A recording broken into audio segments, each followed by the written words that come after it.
안녕하세요. 오늘도 사연살롱을 찾아주셔서 감사합니다. 50대 딸을 키우는 엄마입니다.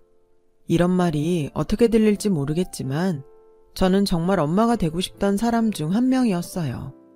형제 없이 외동으로 자란 환경 탓도 있고 결혼 전부터 조그마한 아이들을 보면 절로 미소가 지어지는 게 저런 아이들을 낳고 키우는 건 얼마나 행복한 일일까 하는 상상으로 이른 나이부터 결혼을 꿈꿨어요.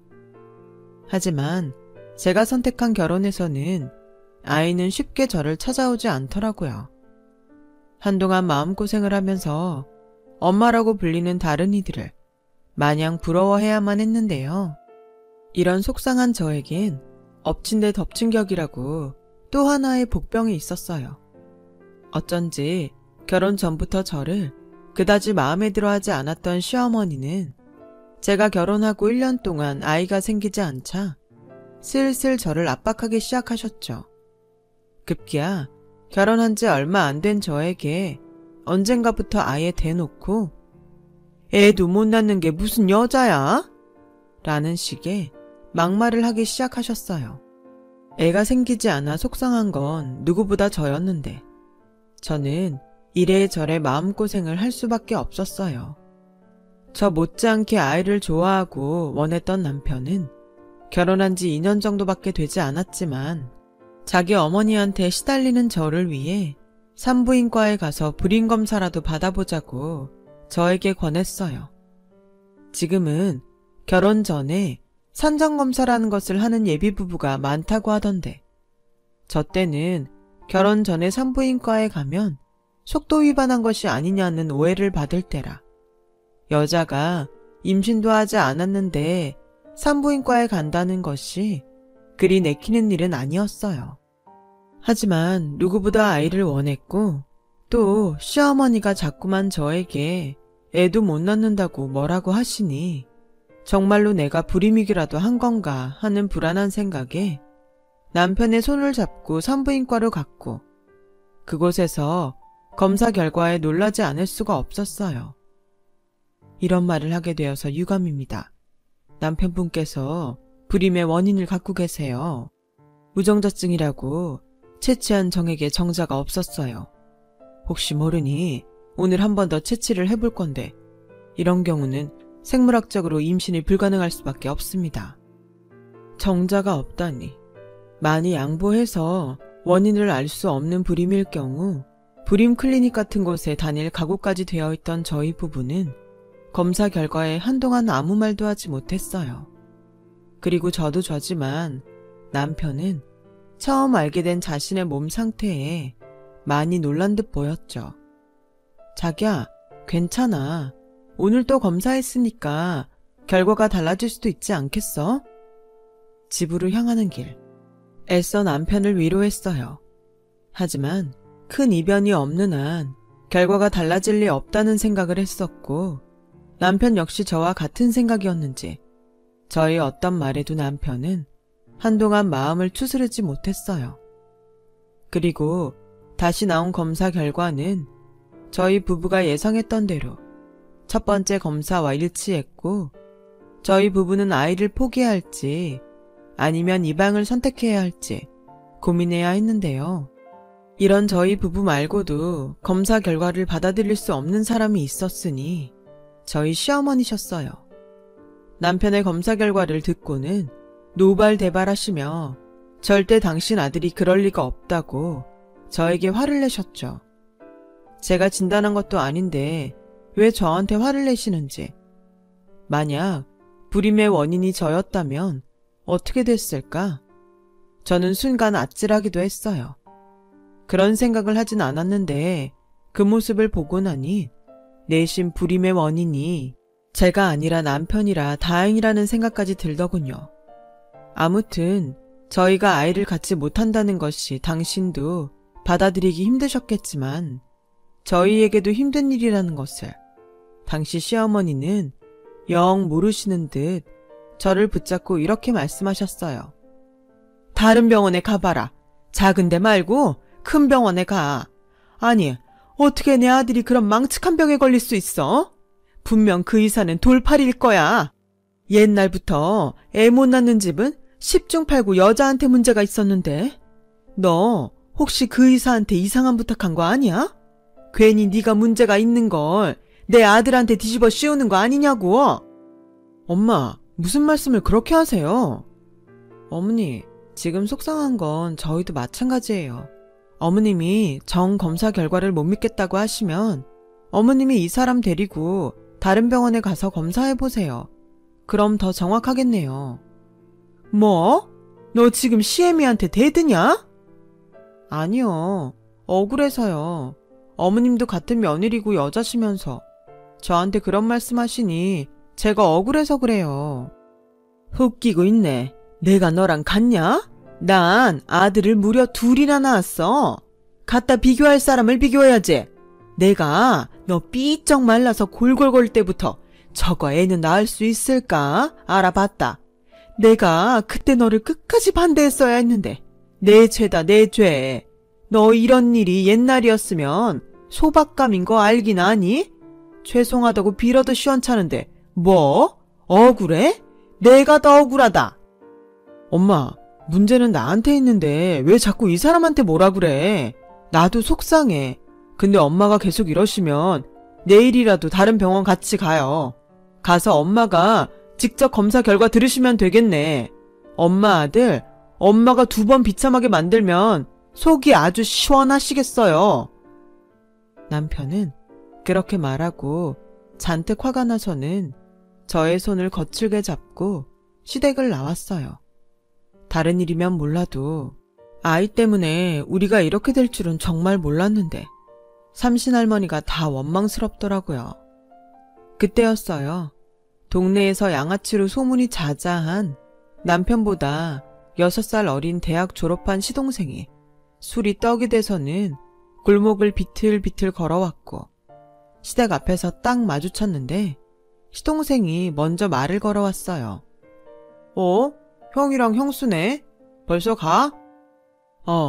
그리고 형이랑 형수 당분간 집에 안 올 거니까 엄마가 괜한 말 해도 전달하지 마라. 내가 또 뭘 전달을 했다고? 왜? 엄마랑 싸웠어? 또 형수한테 애 못 낳는다고 구박했구나. 하여간 우리 엄마 왜 그렇게 손주에 목을 매는지. 형수, 너무 스트레스 받지 마요. 원래 스트레스 받으면 생길 애도 안 생긴대요. 내 주변의 애들은 툭 하면 애가 졌다고 징징거리는데 참 세상은 이상해. 나 들어가요. 시동생은 그렇게 위로인지 뭔지 모를 가벼운 말을 하고 집 안으로 들어갔어요. 하지만 은근 저는 그 말이 참 기분이 나쁘더라고요. 누군 생각도 없었는데 덜컥 아이라는 선물이 찾아오고 저처럼 간절히 기다리는 사람에겐 이른 얄궂은 검사 결과나 주시다니. 그렇게 2달이 지났어요. 하지만 그러고 싶지 않은데 저희 부부는 예전처럼 아무렇지 않게 지내는 것이 조금 어색해졌고 저희 사이에 이상한 거리감이 생겨났는데 남편이 먼저 저에게 아이에 관한 이야기를 꺼냈어요. 미안해. 어쨌든 나 때문에 우리 사이에 애가 없는 거였는데 그동안 우리 엄마 때문에 자기만 힘든 시간 보내게 했어.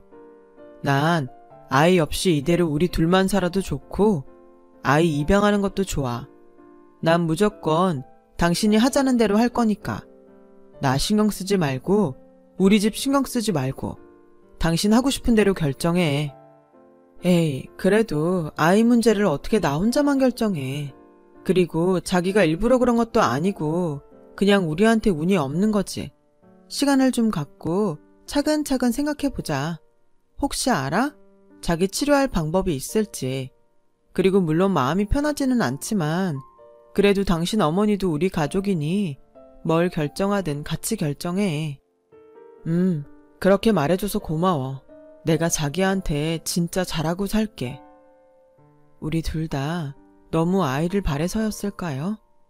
남편과 이런 이야기를 나누는데도 저는 이상하게 마음이 답답하고 무거웠고 모든 사실을 안 친정 부모님은 그래도 남편이 착하고 성실한 사람이니 둘이 좋은 방법을 찾아보라고 하시며 당신들도 저희 부부의 결정에 무조건 찬성하겠다고 말씀하셨어요.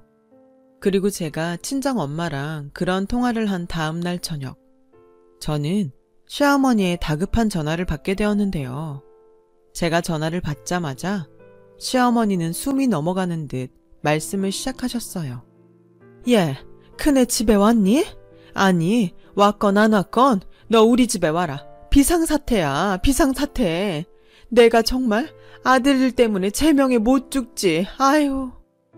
시어머니는 제가 무슨 일이냐고 아무리 여쭤봐도 앓는 소리만 하셨고 무슨 일인지는 모르겠지만 상당히 놀라신 듯 보였어요.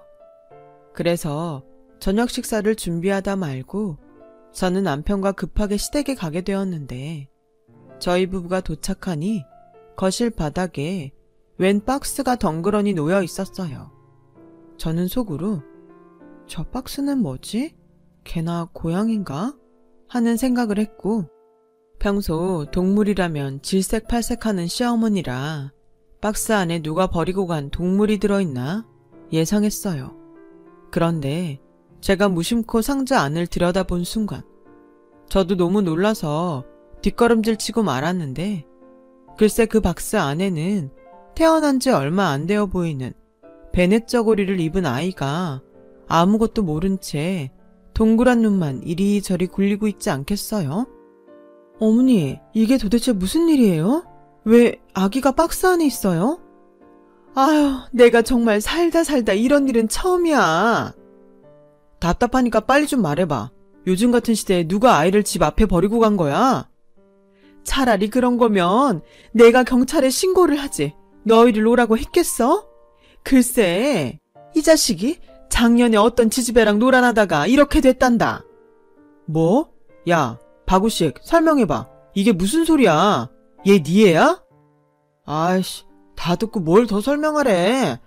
아씨, 그때 분명 안전한 날이라고 했는데 지가 피임 안 해도 된다고 하더니 나도 억울해. 나도 피해자야. 피해자? 억울해? 이 미친놈아. 내가 그러길래 너 복학하기 전에 정신 차리라고 했지. 발정난 개새끼도 아니고 왜 이 여자 저 여자 찝쩍거리는데? 너 당장 애 엄마 데리고 와. 이러니 저러니 해도 결혼은 해야 할 거 아니야. 결혼은 무슨. 나 걔랑은 그냥 엔조이였어. 그리고 걔 하늘로 솟았는지 땅으로 꺼졌는지 연락도 안 돼. 이렇게 애를 버리고 가려니 나랑 결혼할 마음이 있겠어? 에휴, 그럼 너 혼자 장가도 가기 전에 애나 키울 거야? 엄마, 내가 어떻게 애를 키워? 엄마는 그게 가능할 것 같아? 그냥 엄마가 늦둥이라고 하고 호적에 올려서 엄마가 키워줘. 그냥 늦게 여동생 하나 생겼다고 생각할게. 이 미친놈? 내가 돌았어? 내가 사내놈이면 100번 양보해서 그렇다 쳐. 근데 얘는 아무짝에 쓸모없는 기집애잖아. 내가 왜 이런 걸 키워? 엄마 손녀잖아, 핏줄. 지랄하고 자빠졌네. 애는 지가 싸질러서 태어나게 하고 왜 핏줄 타령을 해? 그때였어요. 집안이 소란스러워지자 방금까지도 얌전히 있던 아이는 소리를 빽 지르며 울기 시작했고 저도 모르게 아이를 들어 조심스럽게 안고 달래기 시작하는데 시어머니가 저에게 대뜸 이런 말을 하셨어요. 아, 시끄러. 얘, 너는 이 상황을 어떻게 하면 좋겠니? 저요? 글쎄요. 저도 너무 경황이 없어서 그래도 일단은 도련님 애가 맞다면 애 엄마를 찾을 동안이라도 우리 쪽에서 맡아야 하지 않을까요? 언제까지? 그러다 제 엄마 영영 안 나타나면 그때 네가 책임질 거야?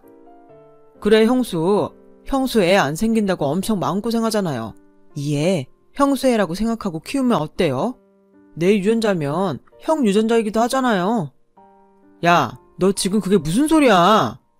왜? 영 모르는 입양하는 것보다 훨씬 낫지. 엄마, 안 그래? 뭐, 아주 이상한 말은 아니지. 기집애라 좀 그렇긴 한데 어쨌든 우리 집 핏줄이면. 엄마 답답한 건 알겠는데 그래도 우리 상식적으로 살자. 박우식 너 똑바로 들어. 얘 너 때문에 세상 빚본 아이야. 네가 준비가 됐건 안 됐건 너 때문에 태어난 아이라고. 네가 책임져. 애 엄마를 찾아서 같이 키우든 혼자 키우든 다른 사람한테 떠맡기지 말고, 알겠어? 남편은 저에게 다가와 아이를 달라고 했어요. 하지만 저는 이상하게 품에서 아이를 떼어놓기 싫었고, 마치 아이도 같은 마음이라고 저에게 신호를 보내는 건지 그 작고 고사리 같은 손으로 저의 검지를 아주 꽉 잡는데 저도 모르게 어떤 말이 입 밖으로 튀어나오고 말았죠. 그럼 얘 엄마 찾을 때까지 제가 돌볼게요. 자기야, 애는 잘못이 없잖아. 이대로 우리가 두고 가면 어떻게 될지도 모르고. 그래, 잘 생각했다. 난 니네들이 모른 척하면 그냥 보육원에 데려다 줄 심상이야. 우식이 너 불만 없지? 나야 없지. 생각도 안 하던 자식인데. 진짜 내 가족이지만 쪽팔리다. 어떻게 이 사람한테 애를 떠넘길 생각을 해? 처음부터 그러라고 우리 오라고 한 거지? 아니야. 그리고 싫으면 관두면 되잖아. 누가 강요했어? 그냥 그 애 팔자인 거야. 자기야, 우리가 하자. 나 이대로 가면 마음이 많이 불편할 것 같아. 그래도 괜찮아. 도련님이면 나한테는 조카잖아. 저는 그렇게 아이를 집으로 데리고 왔어요. 지금 생각해도 그땐 제정신이 아니었던 것 같아요. 물론 그 때문에 기적 같은 행복을 누리게 되었지만 그 당시에는 갑작스럽게 찾아온 생명에 정신이 하나도 없었어요.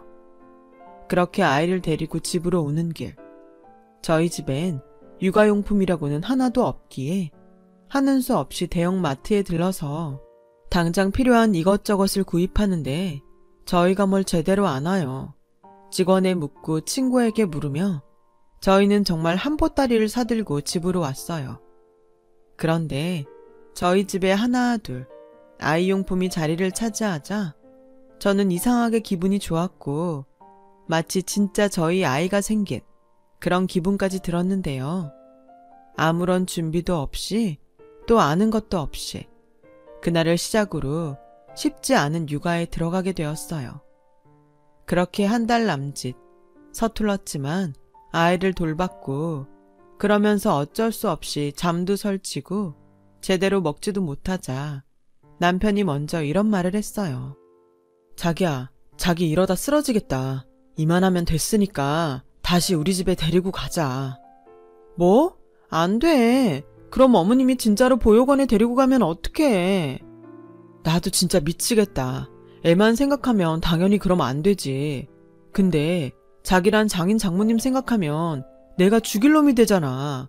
아까 우식이랑 통화하니 애 엄마는 영영 나타날 기미도 없고 우식이 놈이 책임질 마음도 없고 그럼 얘를 언제까지 우리가 맡아? 자기야, 그럼 우리 이 애 우리 애로 호적에 올릴까? 어머니도 허락하실 것 같고 도련님도 뭐라고 하지 않을 것 같은데 나 솔직히 힘들긴 한데 얘 없으면 더 힘들 것 같아. 자기가 전에 내가 어떤 선택을 하든 괜찮다고 했잖아. 나 엄마가 되고 싶어. 뭐 어쨌든 자기네 핏줄이고. 자기야, 내가 원해서 그래. 얘가 이젠 제법 나랑 눈도 마주치고 옹알이도 하는데 너무 사랑스럽잖아. 아예 모르는 아이 입양하는 것보단 어쩜 산신할머니가 우리한테 이해를 보낸 게 아닌가 싶어. 저는 남편에게 간절히 부탁했어요. 하지만 남편은 뭐가 그리 내키지 않는지 오랜 시간 망설이더라고요. 이틀이 지나자 저의 선택을 따르겠다고 했어요. 그리고 저희 부부는 양가에 이 사실을 이야기하고 아이에겐 아영이라는 이름을 지어주었는데요. 시어머니는 마치 이렇게 될 줄 알았다는 듯 별다른 내색을 하지 않더니 어쩐지 저희 딸이 된 아영이를 영 예뻐해주지 않으셨어요. 그래서인지 아영이를 제대로 불러도 보지 않으셨고 기저귀는 물론 제가 부탁을 해도 바로 옆에 있는 분유 한 번을 당신 손으로 먹이지 않더군요.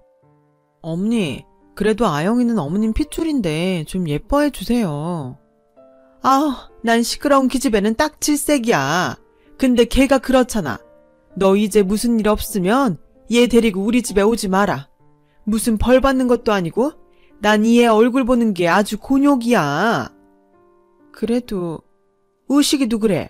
앞길이 구말린데 네가 책임지기로 했으니 우리 집 핏줄 뭐 그런 거 생각하지 말고 네 애라고 생각하고 키워. 죽이 되든 밥이 되든 난 신경 안 쓸 테니까. 시어머니의 말에 속이 상했어요. 이제 아영이는 누가 뭐라고 해도 저희 딸인데 시어머니는 절대 아영이를 당신의 손녀로 받아주지 않을 것 같았거든요.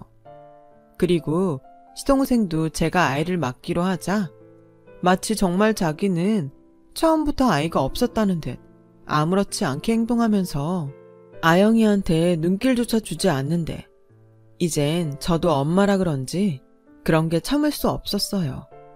그래서 점차 시댁에는 별일 없으면 발을 끊고 별다른 소식도 전하지 않으면서 어느 정도 거리를 두고 지내게 되었죠. 그렇게 5년이 지나고 아영이는 감사하게도 건강하고 야무진 아이로 자라났어요. 처음 아영이를 자식으로 받아들이는데 시간이 걸렸던 남편은 이젠 저보다 아영이의 일이라면 자다가도 벌떡 일어나는 딸바보가 되었고 저희는 누가 봐도 행복한 3인 가족이 되었어요. 그러는 사이 아영이의 진짜 아빠인 시동생은 대학을 졸업하고 취업활동에 들어갔지만 한 직장을 3개월도 다니지 못한다더군요. 여전히 집에서 용돈을 받으며 예전에 놀듯이 방탕한 생활을 이어갔는데 한 번은 무슨 바람인지 연락도 없이 저희 집에 찾아왔어요. 형수, 잘 지내셨어요? 네, 근데 연락도 없이 무슨 일로? 혹시 아영이 보고 싶어서 오셨어요? 저는 시동생이 아무리 방탕한 양아치여도 마음 한 부분엔 아이에 대한 미안함과 애틋함이 있을 줄 알았어요. 비록 시어머니 때문에 제대로 그 마음을 표현하지 못했지만 그럴 거라고 생각했었죠. 그런데 아니요, 다른 게 아니고 형 몰래 돈 좀 빌려줄 수 있으세요? 네? 얼마나요? 5천만 원이요. 제가 정말 급해서 그래요. 사실 창업을 준비하고 있었거든요. 근데 자금줄이 딱 막혀서 이것만 형수가 해결해주면 제가 평생 은인으로 여기고 제일 먼저 형수 돈 갚을게요. 도련님, 죄송해요. 그렇게 큰 돈이 저한테 있을 리가 없잖아요. 저는 직업도 없고 그냥 애 키우는 주부인데. 형수가 그냥 주부인가요? 친정에 돈 많잖아요. 부모님 임대업 하시고. 그러지 마시고 사돈 어른에게 부탁 좀 해서 빌려주세요. 저 정말 그 돈 없으면 죽어요. 시동생은 사정사정을 했어요. 하지만 평소 어떻게 사는지 제가 아는데 그런 큰 돈이 있어도 빌려줄 수는 없었죠. 그래서 저는 거절을 했는데 시동생은 너무한다며 금세 태도를 바꿔 저에게 큰 소리를 치더군요. 애 없이 평생 우리 엄마한테 구박받을 거 제가 해결해드렸는데 정말 너무하네. 자식 얻은 값 치른다고 생각하면 그리 큰 돈도 아닐 텐데. 뭐예요? 아무리 생각 없이 사는 인생이라도 할 말이 있고 하면 안 되는 말이 있는 거예요. 딸 얻은 값이요. 오히려 도련님이 저한테 감사해야 하지 않나요? 그때였어요. 남편이 오후에 딸의 유치원에서 아빠의 날 행사가 있어 반차를 내고 이른 퇴근을 했는데 저와 시동생이 하는 말을 현관에서 모두 들었더라고요. 그래서 남편은 신발장에 넣어둔 장우선을 들고 들어와 시동생을 향해 당장 꺼지라고 소리를 지르며 우산을 휘둘렀고 시동생은 그 우산을 피하며 집 밖으로 도망치듯 뛰어나갔어요. 그리고 그날 저녁 시어머니가 전화를 하셔서 하시는 말이 지금도 너무나 기가 막혀서 생생하게 남아있는데요. 너도 참 사람이 못됐다. 하나밖에 없는 시동생이 그렇게 부탁을 하는데 매정하게 딱 잘라서 거절했다며? 이래서 있는 것들이 더하다고 하는 거야. 너 나중에 우리 우식이 성공하면 얼굴 어떻게 보려고 그러냐? 너 나중에 우리 애 성공하면 애 대신 키워줬다느니 그런 말 하지 마라. 내가 요즘 네 길을 많이 살려줬지. 애도 못 낳아서 남의 새끼나 얻어 키우는 게 너? 두고 봐. 내가 아주 벼르고 있으니까. 저는 시어머니의 그 통화를 녹음해서 남편에게 들려줬어요. 그리고 남편에게 말했죠. 미안해 여보. 근데 나는 이제 더 이상 당신 어머니와 가족으로 지낼 수는 없을 것 같아.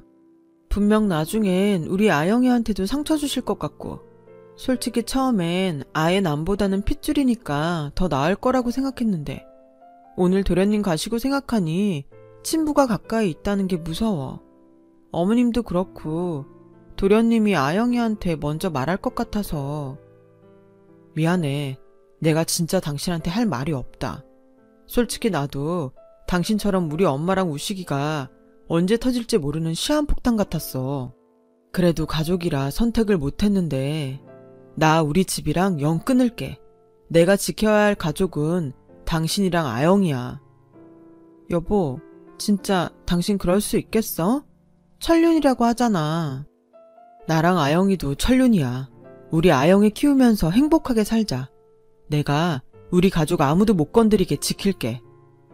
사실 저는 남편에게 마음에는 없지만 이혼 이야기를 꺼내려 했어요. 그런데 남편이 먼저 자기 식구들과 연을 끊고 저와 저희 딸을 지키겠다고 말해주니 차마 이혼하자는 말은 못하겠더라고요. 그리고 되려 남편에게 미안하고 고마운 마음이 들었는데 남편은 다음날 혼자 시댁에 가서 저에게 이야기했듯 연을 끊자고 말을 했다고 하더군요. 그리고 혹시 자기가 없을 때 또 식구들이 들이닥칠 수 있으니 핸드폰 번호도 바꾸고 이사도 가자고 하는데 남편에겐 미안한 마음이 들었지만 저는 그제야 안심이 좀 되는 것 같았어요. 3개월이 지나갔고 저희 가족과 시댁 식구들은 더 이상 보는 일이 없어졌어요. 그래서 저는 명절에도 시어머니 생신에도 시댁에 가지 않아도 됐고 또 뭐라도 기분 상하게 하는 전화도 받지 않게 되었죠. 하지만 아주 아무렇지 않다고 하기는 좀 그런 게 묘한 찝찝한 마음 한구석에 남아 있었어요. 어쩌겠어요. 저도 저와 제 아이를 지켜야 하잖아요. 그래서 하루하루 구김살 없이 잘 커주는 딸아이를 보면 저는 엄마로서 마음 편히 행복을 누릴 수 있었어요.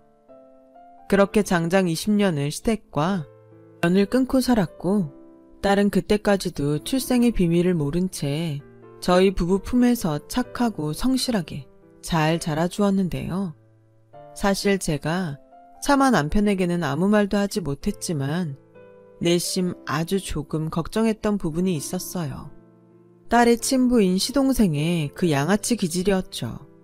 또 어찌나 공부머리는 없는지 그 이름 없는 대학도 삼수 끝에 겨우 들어간 거라 혹여 딸이 시동생의 그런 부분을 닮았을까 걱정이 되었어요.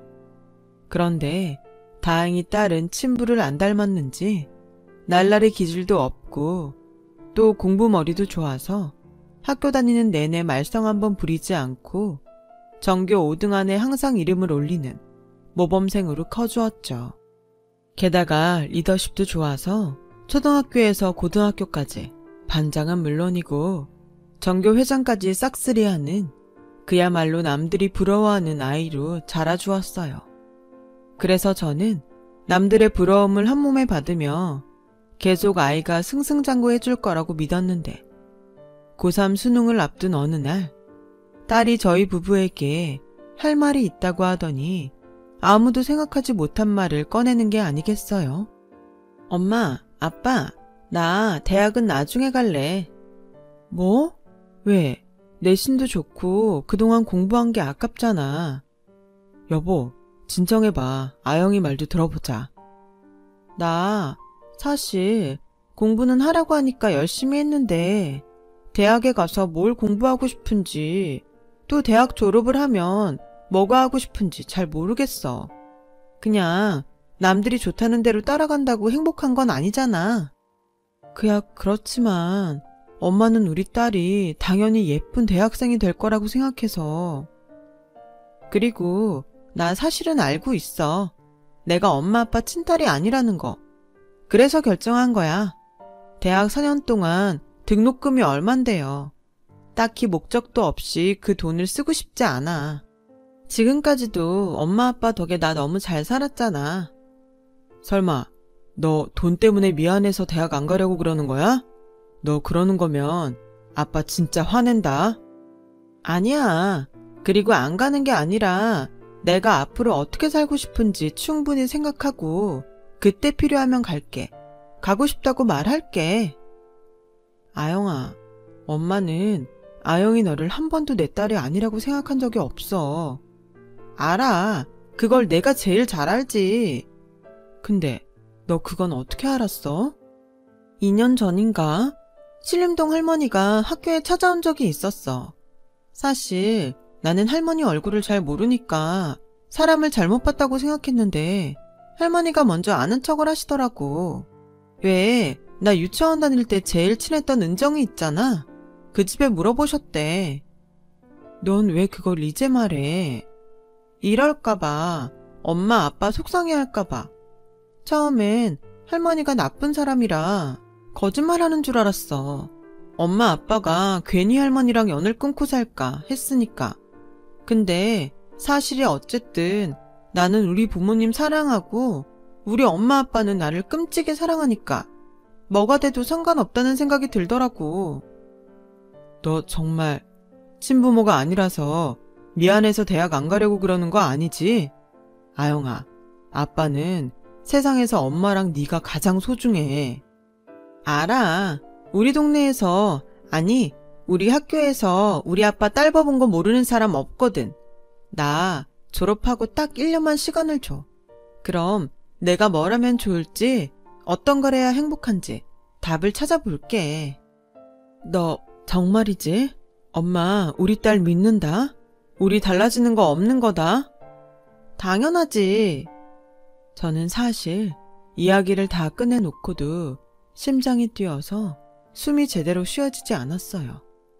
시댁 식구 모르게 잘 숨어서 산다고 생각했는데, 그리고 2년이나 지난 지금까지도 아무런 연락이 없다는 게 이상하게 계속 찝찝했죠. 저는 남편에게 저의 마음을 이야기했어요. 그러자 나도 당신 생각이랑 똑같아. 그래서 내일이라도 한번 찾아가 볼까 하는데. 그럼 나랑 같이 가. 나도 가서 무슨 의도로 애한테 말한 건지 듣고, 그리고 지금은 어떤 생각이신지 알고 싶어. 그렇게 저희 부부는 20년 만에 시댁을 찾아갔어요. 가면서 이사라도 가셨으면 어쩌나 불안한 마음도 있었는데 다행히 시댁은 그 위치 그대로였어요. 문을 열고 한때는 익숙했지만 지금은 낯설기만 한 그 안으로 들어가니 제가 기억하는 모습보다 훨씬 연로한 시어머니가 여전히 저를 마음에 들지 않는다는 얼굴로 앉아 계셨어요. 연 끊고 살자고 하더니 무슨 일로 여기까지 왔어? 나 죽었나 살았나 확인하러 왔냐? 어머니, 그동안 잘 지내셨어요? 이유가 어쨌건 죄송해요. 죄송 같은 소리 하네. 엄마 이러시는 거 보니 다른 말 다 됐고 2년 전에 왜 아영이 찾아갔어요? 뭐? 2년 전에 아영이 학교에 찾아가서 아영이 우리 자식 아니라고 말씀하셨다면서. 아, 그 기집애가 그 말을 이제야 하던? 참 독하다. 내가 그래도 자식이라고 니네한테 찾아가서 말을 할까 말까 고민은 했다. 근데 지금까지 니네가 한 짓을 생각하면 너무 괘씸하잖아. 그래서 내가 니네 엿먹으라고 말 안 했다 이거야. 무슨 말이야? 알아듣게 말해요. 네가 그렇게 애지중지 끌어안고 키운 그 기집애가 사실은 우리 집 핏줄도 뭣도 아니라는 말이야. 2년 전에 우식이가 어쩌다 그년을 다시 만났는데 글쎄 그년이 우리 우식이 인생 망치려고 딴 놈애를 우리 우식이 애라고 우리 집 앞에 갖다 놓고 간 거야. 뭐 당연히 유전자 검사부터 했을 거라고 생각해서 어디 고아원이나 데려다 줬겠지 했다나? 그래서 내가 그거 확인하려고 수소문해서 걔 학교까지 찾아가서 몰래 머리카락 몇 가닥 뽑아다가 유전자인지 뭔지 친자 검사를 했지. 근데 그년 말이 맞더라는 거지. 아영이 걔 우리 우식이 애 아니야. 니네가 누구시도 모르는 이상한 애들 걷어 키운 거라고. 남편과 저는 단 한 번도 생각하지 않았던 일이라 놀라지 않을 수가 없었어요. 그래도 남편 핏줄이라고 생각하며 키웠으니까요. 그래서인지 남편도 많이 놀란 눈치더군요. 그 자리에서 굳어버렸고 시어머니는 마치 남의 일처럼 고소하다고 웃는데 오랜 시간 보지 않고 살아서인지 그 모습을 그냥 봐줄 수가 없더군요. 알려주셔서 감사합니다. 그런데요, 저는 상관없어요. 아영이 이미 제가 이 집에서 데려갈 때부터 제가 책임지기로 한 아이였고 오히려 도련님이랑 이제 아무 상관없는 아이이니 저 더 마음 편히 살 수 있을 것 같아요. 뭐? 넌 누구인지도 모르는 그 더러운 애를 여태 키워놓고 배신감도 안 들어? 네, 저 아영이 키우면서 정말 많이 행복했거든요. 아영이는 그런 아이예요. 착하고 마음씨도 예쁘고 게다가 공부도 잘하고요. 은근 도련님을 너무 안 닮았다고 생각했는데 왜 그런지 이제야 알겠네요. 어머님 말처럼 누구인지는 모르겠지만 확실한 건 도련님 애가 아니라서 다행이라는 거예요. 야, 너 지금 오랜만에 와서 사람 염장 지르냐? 네, 어머님이 먼저 제 딸한테 함부로 하셨으니까 저도 똑같이 하는 거예요. 저 이제 예전에 어머니 며느리 아니에요. 저 자식 일이라면 무서운 거 하나 없는 사람이거든요. 더는 제 허락 없이 제 딸 만나지 마세요. 아주 모성이 눈물 나네. 누가 들으면 지가 나온 줄 알겠어. 엄마, 됐어요. 몰랐던 거 알려줘서 고마워요. 근데 여기까지만 해요. 나도 이 사람처럼 아영이 누구 자식인지 상관없이 내 딸로 생각하고 앞으로도 계속 그럴 거니까 지금처럼 우리 엿먹어라 하시고 건강하게 지내세요. 가자 여보.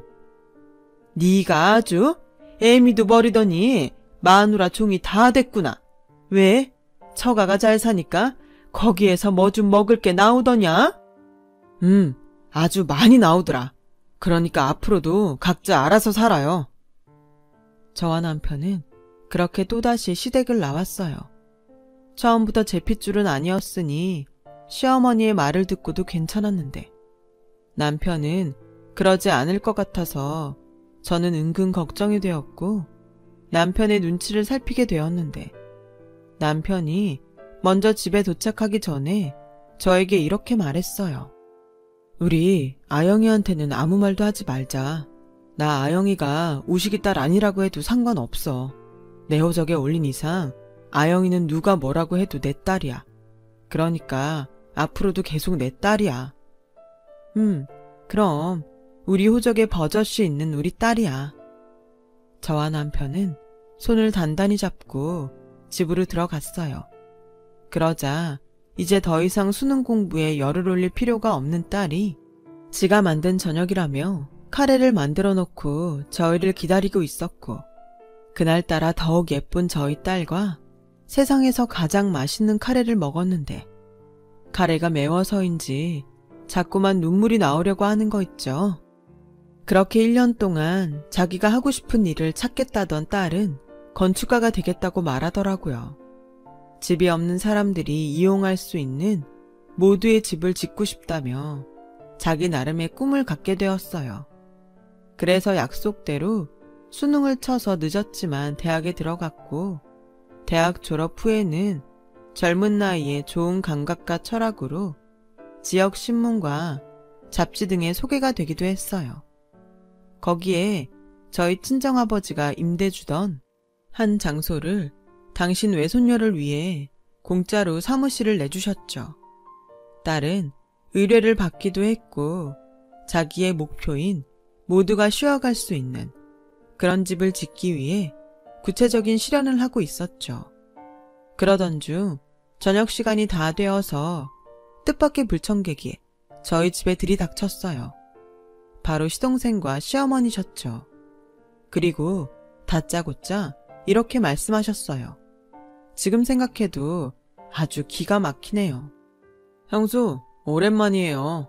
내 딸 아영이 잘 있죠? 요즘 아주 잘 나가던데. 어째, 돈 좀 많이 벌어요? 아, 걔는 알고 있죠? 형이랑 형수가 친부모가 아니라는 거. 지금 뭐라는 거예요? 그리고 여긴 어떻게 알았어요? 다 아는 수가 있죠. 세상이 얼마나 좁은데. 아영이는요? 아직 집에 안 왔어요? 그때였어요. 늦었으면 참 좋았을 텐데. 그날따라 딸은 제가 좋아하는 치즈케이크를 사들고 이른 귀가를 했고 마주치지 않았음 하는 두 사람을 마주하게 되었죠. 아영아? 이야, 우리 딸 진짜 잘 컸네. 엄마, 얘 나랑 완전 닮았지? 그럼 네 딸인데 누굴 닮니? 전에 한번 봐서 알지? 알미다. 저는 너무 화가 났어요. 유전자 검사 어쩌고 하면서 누구 자식인지도 모르는 더러운 아이라고 하더니 무슨 꿍꿍이로 저러나. 당장이라도 큰 소리를 치고 싶었는데 딸이 모든 사실을 알까봐 저는 무서웠어요. 그런데요, 제 딸은 제가 걱정했던 것과 다르게 강한 아이였어요. 아, 그때도 잘 몰랐지만 지금도 잘 모르겠네요. 엄마, 이거 엄마가 좋아하는 케이크. 냉장고에 넣고 이따 아빠 오면 우리 같이 먹자. 그리고 나 피곤해서 그런데 내 방에 가서 쉬고 있을게. 이 잡상인 같은 사람들 가면 불러. 뭐? 잡상인? 얘, 너는 예의범절 뭐 그런 것도 모르니? 할미잖아. 네, 할머니. 누가 봐도 할머니시네요. 근데 주거 침입죄라는 게 있다는 건 알고 계신가요? 어머, 얘 좀 봐. 엄마, 참아.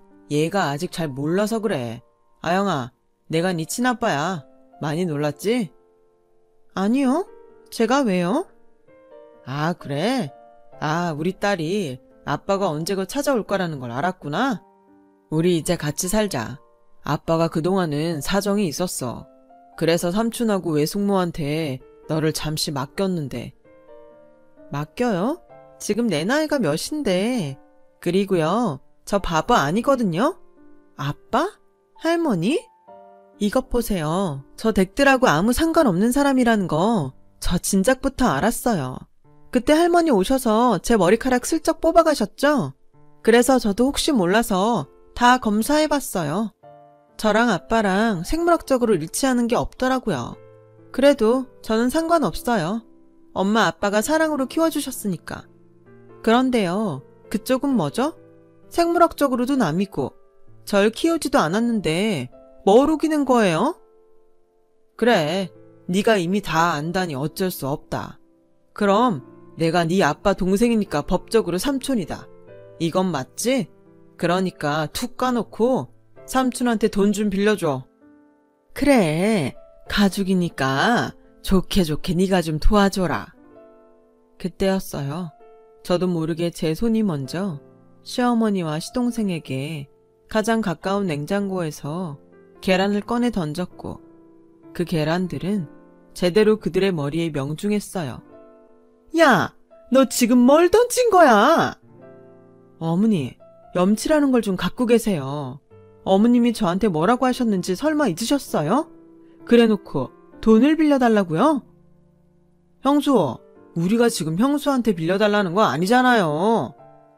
야, 너는 어떻게 인생을 그렇게 한결같이 구질구질하게 사니? 나 같으면 쪽팔려서 그렇게는 못 살겠다. 뭐예요? 형수 미쳤어요? 아영이 이리 와. 내가 너보다 나이 많고 서열로도 위니까 경고한다. 다신 우리 집에 그리고 아영이 앞에 나타나지 마. 돈을 빌려줘? 차라리 기부를 했으면 했지. 너한테는 못 줘. 에이씨, 그럼 나한테 기부한다고 생각하면 되잖아. 며느라, 우리가 급해서 그래. 얘가 사기를 당해서 우리 집 넘어가게 생겼어. 당장 밖에 나앉게 생겼는데 어쩌냐? 아니 우리 그냥 니네 집에 들어와 산다? 너 또 그건 싫잖아. 지금 그게 무슨 말이야? 어딜 들어와 살아? 진짜 아무리 엄마고 동생이어도 못 봐주겠네. 당장 안 나가? 여긴 또 어떻게 알고 찾아왔어? 형, 그러지 말고 우리 좀 살려줘. 형, 우리랑 같은 핏줄이잖아. 핏줄 타령 좀 그만해. 할 수 있으면 그 피 다 뽑아서 다른 피로 바꾸고 싶으니까. 지금 당장 안 나가면 나 경찰에 신고한다. 엄마도 자업자득이라고 생각해요. 야, 그래도 내가 네 엄마인데 너 정말 너무한다. 네, 그렇게 저 원망하시면서 사세요. 저는 뭐 엄마 자식이니까 어쩔 수 없죠. 하지만 집사람이랑 우리 딸은 엄마랑 아무 상관없는 사람이니까 제발 그냥 두세요. 저 이제 정말 안 참습니다. 그날 본 남편은 제가 결혼하고 처음으로 본 가장 무서운 얼굴이었어요. 저와 딸에겐 자상하고 늘 양보만 해주는 사람이었는데 가족을 지키겠다는 남편의 그 말은 빈말이 아니라는 걸 그날 절절히 느낄 수 있었어요. 그렇게 시어머니와 시동생은 씩씩거리며 저희 집을 나갔고 이사를 고려했지만 이젠 더 이상 피하지 말자는 생각에 저희 가족은 더욱 똘똘 뭉치기로 했어요. 그 뒤에 시동생은 또 무슨 재주로 알았는지 한동안 딸의 사무실을 찾아간 것 같은데 그 사무실이 저희 친정아빠 건물에 있잖아요. 저에게 모든 사실을 들으신 아빠가 시동생을 아주 혼쭐을 내서 쫓아냈다고 하셨어요. 다행히 그 후로 시어머니와 시동생은 연락은 물론이고 어디서 무얼 하는지 코빼기도 보이지 않고 있어요.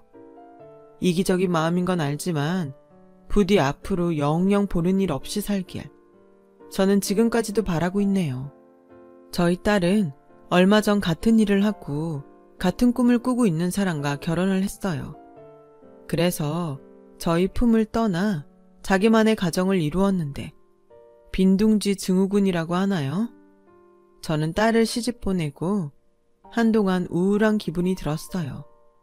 물론 딸한테는 아무런 내색하지 않았지만요.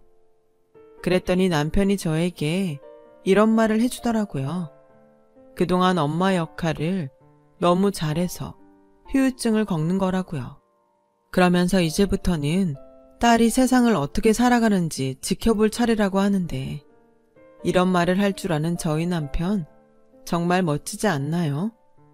저는 남편의 말을 듣고 지금의 제 역할이 무엇인지 잘 알게 되었어요. 그래서 지금은 딸이 어떤 가정을 만들어가는지 그리고 어떤 행복을 찾아가는지 응원하며 지켜보고 있어요.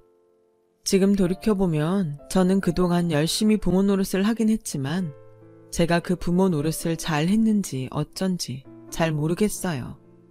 하지만 단 한 가지 분명하게 아는 것이 있습니다. 저는 부모로 살아온 시간 동안 참 많이 행복했고 앞으로 부모로 살아갈 시간은 더 없이 행복할 거라는 것이죠.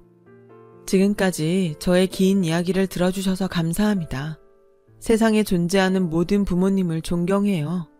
부디 매일매일 행복하세요. 여러분, 사연 댓글에 응원과 현명한 조언 부탁드려요. 좋아요와 구독은 저에게 큰 힘이 됩니다. 오늘도 좋은 일 가득하세요.